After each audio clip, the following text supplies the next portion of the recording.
Live from the Ram Cave, I'm Joe Tarosian, and this is RamView, the July 5th, 2022 edition. I'm Joe Tarosian, and I am so grateful to be back. Had a nice week last week in terms of interaction with people, which is really cool, but wasn't able to get on.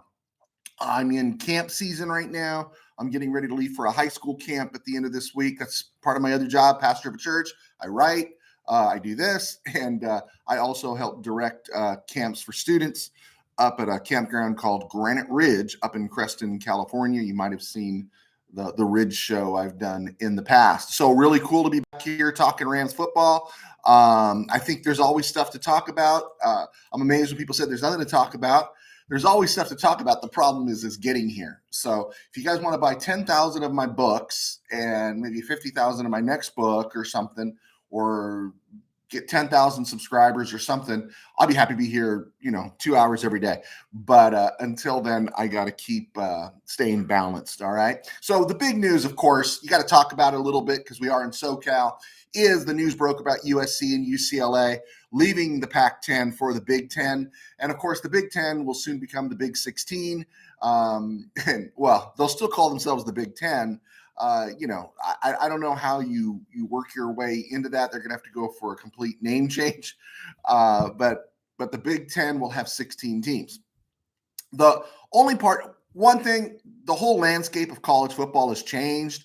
I've mentioned it, the hypocrisy of the NCAA for so many years has wrought all of this. So I really don't have a problem with what's taking place. I think if the NCAA wouldn't have been so falsely high-minded, the NIL problem wouldn't have come in. Not even a problem, but that reality wouldn't have come in. The punitive things for kids transferring, and sometimes transferring for things that weren't their fault. There's just all this. They had this "we're in charge" mentality, and then the hypocrisy of it all. 10 years to find out Reggie Bush, 6 years to find out Reggie Bush, what was it? Lived off campus, but 2 hours to figure out Cam Newton didn't get paid anything by Auburn, right? It just there was so much fraud in the NCAA. So if it's upsetting their apple cart and they feel like they're losing control, I'm all for it. But as a traditionalist, I always was a Pac-8, Pac-10, Pac-12 guy.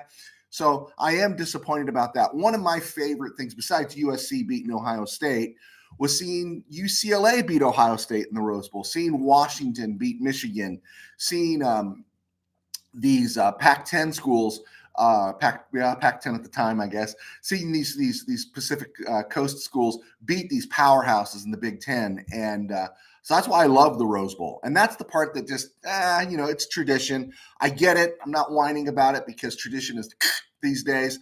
But the Rose Bowl is the Rose Bowl, man. Always watch the Rose Bowl. And as a USC fan growing up, because the system was so fraudulent, how does USC win in Tuscaloosa in 78 and then have to share the national title with Alabama, right? It's a fraud system and everything. So I never really cared about the national titles, to tell you the truth. I know that sounds crazy. To me, great USC seasons were measured by victories over Notre Dame, UCLA, and winning the Rose Bowl. And if those three things happened, it was a great USC season. Always, no matter what, no matter anything else, no matter what the UPI, AP, whatever they did, any coaches poll, wherever they placed them, did you beat Notre Dame? Did you beat UCLA? Did you win the Rose Bowl? That's it. That really is it. I could care less about the national title stuff. But of course, as the game of football has grown and there's so much money to be made, you need to be on that platform. But that platform should always be the Rose Bowl. Greatest place to watch a game on TV. I just love it. I've never even been inside of it, but I just love watching that game. New Year's Day, the flyover. I think someone mentioned it, and it's so true. It starts off with the sun shining, and then it ends with the sun going down. Everything about the Rose Bowl I love. And I don't care who's playing. I'm going to watch the Rose Bowl. And I might watch the Rose Bowl over Ohio State, Alabama playing in a college football playoff game. I just don't care in some cases. So that's my position. And I guess the Rose Bowl will go on. But I am going to miss USC, UCLA being in the Pac-10, Pac-12, because it feels like to some degree that in the end Woody Hayes won, and I hate Woody Hayes. And the reason I hated Woody Hayes is because he was at Ohio State, and I still hate Ohio State these days because of Woody Hayes. I just didn't like Woody Hayes, right? And so it always was great to see these smaller, less featured Pac-10 schools beat that Big Ten school. They'd come out and, Stanford would pass all over them. USC would just outmuscle them sometimes. You'd see UCLA. That 75 season, 76 Rose Bowl, John Shara and that UCLA team, that was one of the most special things to see because everyone thought that Ohio State was going to blow them out in that game, just like they thought at the conclusion of the 84 season and January of 85 that Ohio State was going to blow out USC with 4-yard Freddie Crutcher and Tim Green at quarterback, and SC beat them as well. So anyway, I digress. It's a smart move. Totally get the move. Understand it. Totally get it. Pac-12 is dead. Okay. Pac-12 is dead. If I'm Oregon, I'm looking for a parachute someplace. It's like, how do I get out of here? It's dead. The only thing is that I think UCLA, unless there really is something about football that they really want to commit to go to the next level or something, because they just can't seem to get there. But it's such a smart guy school. It's almost like UCLA, Stanford, and Cal should recruit some other smart guys and really develop an Ivy League West, and understand you're not going to compete at this next level, so to speak. In fact, I'd like to see the college football system go to kind of what we used to have in our divisions here in Southern California, is that we had like 10, 12 divisions, and there were about 30 schools in each division. Maybe there still are. I haven't covered it for a while. But just take the top 30 elite of the elite, like a Premier League. And after a while, if somebody sucks, you can relegate them back down to a lower league and a lower division, and just play the best of the best from here on out. Just in the joke. USC Purdue's a blowout. In a couple of years. Michigan. You mean UCLA going to the big house and playing Ohio State these days? It's a blowout. So anyway, I understand the move. I don't know if it's good for UCLA, but I guess, to get them both, that is a big deal. They're both in LA. So good for the Big 12. I guess Big 10, they won the battle. Pac-12, may it rest in peace, because now it's no better than the Mountain West, the old WAC, the old Big Sky Conference. Still fun. Still watch it. But yeah, I get it. I totally get where they're going. So got that out of the way. All right. So we want to talk some Ram football because it is RamView. Looking at the Rams roster right now, you look at it, and there's a lot of depth at safety, at corner, and wide receiver. I would say, back that up, there's depth at safety and wide receiver, and there's a lot of bodies in the room at corner. And so, as training camp plays on, it's not uncommon for teams to make deals to move a guy out. I'd hate to see them release him because then you don't get anything for them, because most of these guys that I'm going to talk about real quick here have had playing time, and you can get a 7th rounder or a 6th rounder for them, maybe a tiny bit more.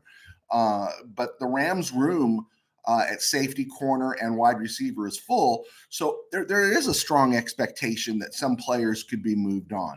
At safety, you've got, they drafted 4 defensive backs. They drafted Quentin Lake, Russ Yeast. They Jacoby Bryant. They drafted the kid out of Georgia, Kendrick. I think it's Kendrick. He's off the top of my head right now. And on top of that, they had David Long. They have Robert Rochelle. And let alone Troy Hill and Jalen Ramsey. So there's a lot of depth there, a lot of names in the room at corner. And of course, at receiver, we've talked about that ad nauseum, that basically right now, Tota Outwell is your 4th. And that's without even talking about OBJ coming back. And then you're dealing with Jacob Harris, even Bryson Hopkins, these hybrid wide tight ends that'll get snaps. And then you got Ben Skoranek. And so it'll be interesting to see what they do. But one of the things that's interesting is to expect trades. Is you got to remember that David Long and Taylor Rapp and Bobby Evans are all in the final year of their contracts. And they might be up for a trade. And so you might want to be moved because, one, if you're a safety with the Rams, Taylor Rapp, you're not going to get re-signed. Now, you might want to ride this out and get another Super Bowl. And the Rams Rapp is good to keep for depth. But, you still also, you drafted Russ Yeast. You drafted Quentin Lake. You still got Nick Scott in the room. You still got Jordan Fuller. You still got Terrell Burgess in the room. And sooner or later, something's going to break there. And only 4 of those guys are really going to receive playing time. A 5th one might be on the roster, and the rest are going to the practice squad, which is likely Russ Yeast and who else? Maybe Quentin Lake, but I think they like Quentin Lake. So interesting. So my feeling is that you should keep your eye out to see if Terrell Burgess or Taylor Rapp is traded. Camp opens July 3rd, 23rd, sometime early August, someplace in there. I'm not doing Nostradamus here. I'll go more Nostradamus when I'm talking about the season. But in terms of player trade, I'm just saying, just keep your eye on Terrell Burgess, who's got this year and next year. Taylor Rapp, who's in his last year. Those guys could be moved. Another name that could be moved is David Long. The Rams just drafted Robert Rochelle. Robert Rochelle was getting playing time before he got hurt. Athletically, he's a monster. He's got long arms. He's got the long everything. And so they're going to want to develop him. They've had Long, who played really well down the stretch, who I think was hung out to dry by Rapp and Fuller and took the beating for it. But David Long played really well later in the season than he did earlier when he took all that heat. But he's in his last year. The Rams drafted 2 corners. They've got Troy Hill back in house. They got Jalen Ramsey. Something's going to break here, and I don't think they drafted their 2 corners to put them both on the practice squad. So I'm thinking David Long Jr. could be a candidate to get moved. In the wide receiver room, and I know I've gone around with this with Coach Kerr and Paul Kistler and some of the others that Brett Shepard, some of the guys that do watch the show that click on. I've gone into it a little bit with those guys. But Ben Skoranek, the Rams have gotten what they needed to get out of Ben Skoranek. I like Ben Skoranek. Obviously, Sean McVay likes Ben Skoranek, because they were actually throwing him the ball because he's a good route runner. He's an excellent blocker, special teams player. So you get a lot of clicks out of a guy that was 7th round, 249. I've gone through all that. But he could be traded because there's no place for him on this roster other than probably special teams, especially with OBJ coming back. OBJ is going to come back. I really think he is. I don't think there's any place else to go.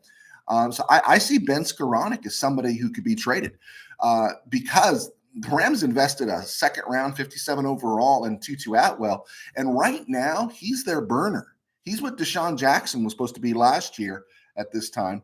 And so at the 4th spot, he's going to get spotted into different places like Deshaun Jackson was earlier. And if Deshaun Jackson had kept his cool, he'd have a ring. But he opened his yap and he found out he was expendable. But that's the Tutu Atwell rule this year. And so that's 4 guys. Van Jefferson, Allen Robinson, Cooper Kupp, barring an injury. Skoranek's a special teamer, and he might be somebody that has a little bit of value for a team looking for something. So I could expect him to be moved, possibly. Bobby Evans is the other one. The Rams have a lot of names in that offensive lineman room, and Bobby Evans has been given every chance to take over at a guard spot. And he's whiffed. I think he was a 3rd rounder in 2019. This is his contract year, and time's up. The Rams drafted Logan Bruss. They re-signed Coleman Shelton, and that lets you know what they think about Bobby Evans. That lets you know where Bobby Evans is in the whole scheme of things. Now, it's nice to have him because he has some experience and could add some depth. But Bobby Evans, this is the end of the line for him, and I could see the Rams if he's not going to get an offer at the end of the year, because 1, we don't want him to play, and he shouldn't be playing. If Bobby Evans is taking significant steps on the offensive line, it means it's a bad season. So Bobby Evans, I think because he's got all the features, he's an Oklahoma guy. I mean, he looks good. Somebody might take a shot at him, and he could be moved. And so Terrell Burgess is another one. Taylor Rapp, Bobby Evans, Ben Skoranek, and David Long Jr. And I'm not saying it's going to happen, but these are the guys, because there's a lot of names in their room, a lot of bodies in their room, a lot of depth in those rooms. These guys could be moved, and especially Rapp, Evans, and Long. They're all in the final year of their contract. Of course, you can follow us here at YouTube on Joe T Sports. This is RamView, and you can catch me at joetarosian.com. It's really hard right now this time of year because we're in so many camps. But you could also follow me at Joe T13B on Twitter, same handle on Instagram. And of course, I'm not even going to hold one up right now, but all my books are on Amazon, and it would be great if you could take a look at one of those, buy a book, leave a review. They're available both electronically, ebook, and hard copy. I like hard copy. I like holding it in my hand. I like being able to dog ear my pages. So that's where I'm at. And there's also information in here where you can follow me at JT Bank 1964 at Yahoo. And I have a newsletter that I put out. All right, cool. All right, one of the last things I wanted to look at here as we come up to the 16-minute mark is the Rams' first 5 games. It's a 17-game season. And so I wanted to look at the Rams' first 5 games. They open up at home on a Thursday night, September 8th, against the Bills, and that's a Thursday. And then they're at home against the Falcons the following Sunday on the 18th. And then a week after that, they're at Arizona, and then they're at the 49ers for Monday night on October 3rd. And then Dallas comes to LA on October the 9th. Those are some early games. And one of the things we talked about when the schedule got put out is what you really want to see is the Rams break even with these great games, these great teams. The Bills, the dealing with Denver coming to town, all these teams, they're playing Tampa Bay again, all these teams. You want to see them kind of break even. They're playing the Chargers, they're playing the Raiders. They're running the gamut there in the AFC West. And what you want to see is them break even. But where you want them to clean up is they need to go 6-0 in their league. They need to go 6-0 in their division. And that solves a multitude of problems because you're playing some great teams and there's going to be losses. And you know what happens when the Rams lose? Immediately, everyone starts to panic. And you can't panic because they're playing like the most deadly schedule in the NFL. And so you need to keep an eye on that. Don't panic if the Bills come in and pull off an upset. And so, in fact, sometimes you don't want to start off with a string of losses, but that first loss is a punch in the nose that reminds the Super Bowl champion that, you know what, you're not champions anymore. That's in the past. As one coach told me when it came to defending a title, he said, we're not defending anything. That's in the past. We don't have to defend it. That's always going to be ours. We want to go get another one. And there's going to be that mentality. But, the Rams are experts at this. They get Josh Allen coming to SoFi. That's a heck of a man. That's going to be a heck of an opener. I do like them in that game. There'll be all the hype of Von Miller returning, but come on, Von Miller played a half dozen games for the Rams. All right, so that one's one to watch, of course. And then the Falcons coming, and that should be a blowout for the Rams. That should be a game the Rams could put away by early in the third, and then do this wonderful thing of benching their starters again. Make sure they don't take too many snaps. You've got guys like Jalen Ramsey that we learned had surgery on his shoulders because he was playing hurt most of the year. Aaron Donald, you just extended him. He's 31. You want to make sure that the snaps he plays are important. Bobby Wags, you want to get him on the bench. You get some more snaps for Traven Howard in that game against Atlanta because the Rams should win that game. That's another game the Rams need to win. Win in the league and win against the chumps. And then you'll get yourself in a better position come January. After that, they go to Cardinals. They go to Arizona. And, they should be all in on that one. Everyone should be playing. And they should beat them. Cardinals are overrated this year. I think the Cardinals have always been overrated because I think Kyler Murray is overrated. And there was a great discussion about Kyler Murray going on where I was this week. And I've said it. I know some of you are new people. I've said it till I'm blue in the face. Kyler Murray is a really good player, and he's a splash player. He makes amazing plays. But routinely, regularly, on a consistent basis, he's not a great player. He's an average player when it comes to being consistent. Now, again, he makes the splash play every now and then. And a receiver like DeAndre Hopkins and some of the other guys around him, yeah, that's really possible. But in terms of sustaining and being consistent, being healthy, Kyler Murray is way overrated. So I hope the Cardinals lock him up to $40K a year, 40 rocks a year, and hamstring their club for the next decade. That'd be awesome. And then the big one, which I really think is even bigger than the Bills opener, is the October 3rd. And it's bigger than the Cowboys on October 9th. Always, because you hate the Cowboys. I hate the Cowboys. As Rams fans, we should hate the Cowboys. But the biggest one, honestly, is at Frisco, October 3rd, Monday night. That is a huge one. We know we've had all the jokes about Kyle Shanahan being Sean McVay's daddy, and the Rams did beat them in the NFC conference game, right? The title game. So that's good news there, but you got to do it again. And by 3 weeks in, we're going to find out. We're going to know, is Trey Lance. Jerry Rice came out with stuff that Trey Lance is starting to take over and assert himself and everything and everything. But you know what? It's all different. It's all great in the spring, and it's great during August. But when September starts, is he going to be ready? And I think there's going to be a learning curve, and I think the Rams should win that game. I think the game later in the season, if Trey Lance develops, will be harder. But it'll be interesting to see, because there is that thing that Shanahan just knows how to make life miserable for Sean McVay. And that's critical to the season, because the only team that really scares me in the NFC, it's not the Eagles, who I think will win the NFC East. It's not the Packers or the Vikings, and I think the Vikings have a better team than the Packers this year, but they don't scare me. The only team that, and Tampa Bay doesn't scare me. We've proved we could beat Tampa here. We could beat Tampa in Tampa. And, if not for some gift giving last year, with that Tampa playoff game would have been a blowout. No, the team that still scares me is the 49ers. And that's the one that's kind of circled on my calendar. Rams could lose against Buffalo and then beat the Falcons and Cardinals, and everything will be right with the world for me. But if they lose to the 49ers, then I got an issue. If they start off 3-0, but lose to the 49ers, then I got an issue. Okay. That's where it gets like, what the heck is going on around here? And of course, the Cowboys, right?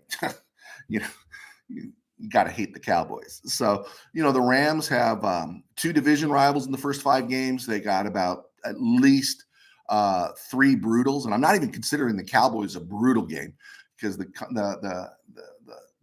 conference games or the division games are the ones that are brutal. But they should beat the Cowboys too. Cowboys aren't very good. I think the Cowboys have taken a step back. Cowboys are not winning the NFC East. I think it's going to be the Eagles. All right. Finally, as we wrap this up, we want to wish happy birthday to 3 former Rams. Kind of 2.5. Brandon Lloyd played about 10 games for the Rams, 11 games for the Rams back in 2011, but he caught 51 passes for 5 touchdowns or 600 yards. Brandon Lloyd was a receiver who I think thought he was better than he actually was. He was drafted by the 49ers, played for the Skins, the Bears, Broncos, had a good year in New England, then went back to Frisco before he wrapped it up. But he was an okay receiver. But, of course, an okay receiver for the NFL was a standout for the Rams in 2011. So remembering Brandon Lloyd, he turned 41. Richie Incognito turns 39 today. Now, he wrapped up his career in 2020. He hasn't played since the first 2 games of 2020 with Las Vegas. He was drafted in 2005 for the Rams. He was 3rd-round pick out of Nebraska, but he didn't start for the Rams till 2006 and didn't play until 2006. And he started 16 games at center. And here's the interesting thing. He was moved to right guard later. Richie Incognito, for all of his trouble, played in 164 NFL games. You know how many games he started? He started 164. And I think what people forget, too, he's a 4-time Pro Bowler, once in Miami and 3 times in Buffalo. He really salvaged a career that he kept finding different ways to blow up. Now, is Incognito a douchebag? Probably. Sounds like he was a douchebag. But do I also believe that probably some of his behavior in another generation would have been okay? The whole bullying thing. These are grown blank men in a locker room. And, he was supposedly bullying, I think it was Jonathan Martin for the Dolphins. And of course, I understand the bullying subject. But when we're dealing with children, it's different than dealing with adults that, my policy is you should let the guy take a swing at a bully and let the bully get punched. He's not going to be a bully anymore. But I digress. And Jonathan Martin should have clocked Richie Incognito if he was bullying him. Do I still think Richie Incognito was kind of a douchebag? Absolutely. but he was a heck of a football player. And it's a shame that he couldn't get his act together even more, because I think we might have been talking about something more than just a 4-time Pro Bowler. We might have been talking about something else, given that his career extended for some 14 years with a couple of stops and starts in there where he was out of the league. I think out of the league twice. He played up through early 2009 for the Rams. He was always volatile, always doing something stupid. And when the Rams waived him, it wasn't like our hearts were breaking. Pulled it together a little bit with the Dolphins, made a Pro Bowl there. Then the Jonathan Martin thing broke, got bounced around. He was out of the league, signed with Buffalo, and had 3 good years with Buffalo, 2018, 19, and 17, 18, 19, I think it was. And but yeah, he pulled it together. But Richie Incognito, for as long as we've been around, he's only 39 today. Really interesting. And then the last one I wanted to mention is a guy named Smith, number 23. He played for the Rams from 62 through early 65. He turns 84 today. If you watch highlights, he wore number 23 in the early 60s, the old white and blue. He was a 7th round, 88th overall pick in 1961 out of UCLA. And he only picked off 5 passes. He was a kick punt returner. But if you've done your Rams history, Bobby Smith on October 18th, 1964, had the biggest play, one of the biggest plays of the year, one of the biggest plays in Rams history in one sense. Love to see this on October 3rd.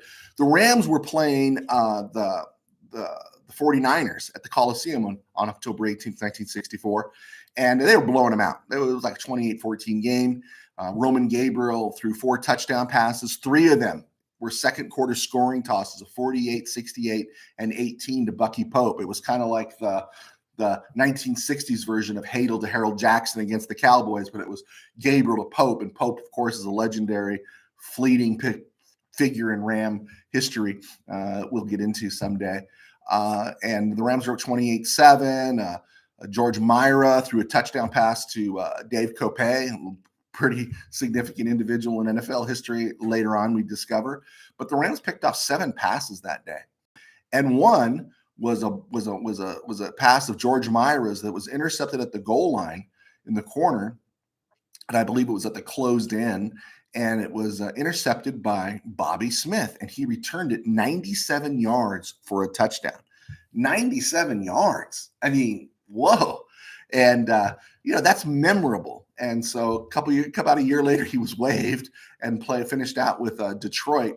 But I thought we'd get a mention in there since he was a local guy, played at UCLA. He turns 84 today. So be given a happy thought to Bobby Smith, kind of forgotten, but good for him. Let's remember him on this day. I'm Joe Tarosian. Thank you so much for clicking on. I hope to be more consistent. Actually, I've gone longer than I wanted. We're here in 28 minutes. But we'll be back as soon as we can to talk about more Ram football. Thank you so much for clicking on. Hit like, leave a comment, save. Spread this around social media as we build our imprint here and we get closer and closer to the start of the 22 season. Thank you so much. Take care. God bless.